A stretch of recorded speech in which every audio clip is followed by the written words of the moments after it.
श्रीराम जय जय राम। श्रीराम जय जय राम। श्रीराम जय जय राम।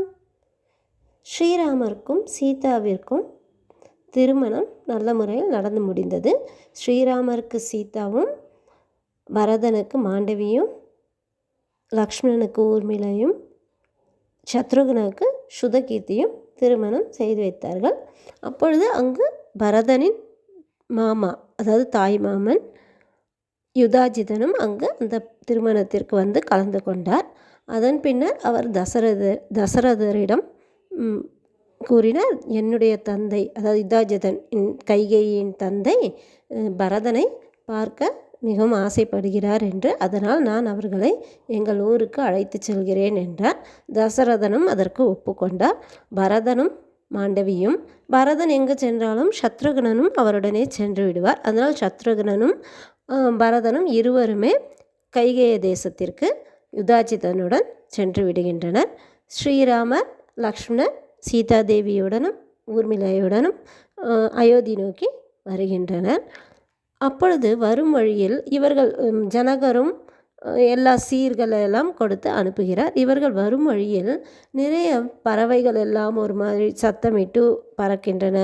சில இடங்களில் நல்ல சூழலும் தென்படுகிறது.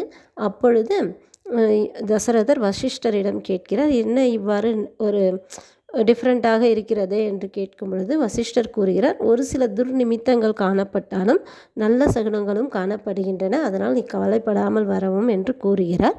அப்பொழுது அங்கு பரசுராமர் மிகவும் கோபத்துடன் வருகிறார். வந்து ஸ்ரீராமரை பார்த்து, நீ சிவதனுசை முறித்து விட்டாயா?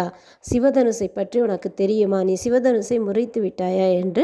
உடனே அதற்குள் தசரதர் கூறுகிறார், இப்பொழுதுதான் குழந்தைகளுக்கு திருமணம் முடித்து வருகின்றோம், தாங்கள் என்ன கூறினாலும் அதை நாங்கள் செய்கிறோம், கோபப்பட வேண்டாம் என்று.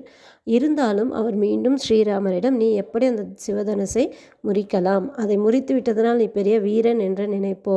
இப்பொழுது என்னிடம் நாராயணன் அருளி செய்த இன்னொரு தனுசு இருக்கிறது, அந்த தனுசை நீ முறித்து காட்டு என்று கூறுகிறார்.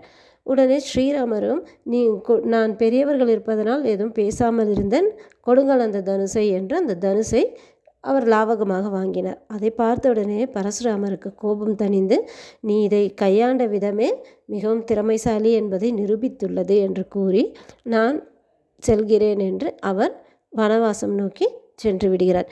இதற்கிடையில் விஸ்வாமித்திரரும் இவர்களுக்கு திருமணம் முடித்தவுடனே அவரும் சென்று விடுகிறார். அதனால் பிறகு இவர்கள் அனைவரும் அயோத்திக்கு வருகின்றனர். அயோத்தி மக்கள் எல்லாம் இவர்களை மிகவும் அன்புடன் ஸ்ரீராமரையும் சீதாதேவியையும் வரவேற்று மிகவும் உபசரிப்புகள் எல்லாம் செய்கின்றனர். ஸ்ரீராமர் நமக்கு அருள் புரிவார். ஸ்ரீ ராம ஜெயம்.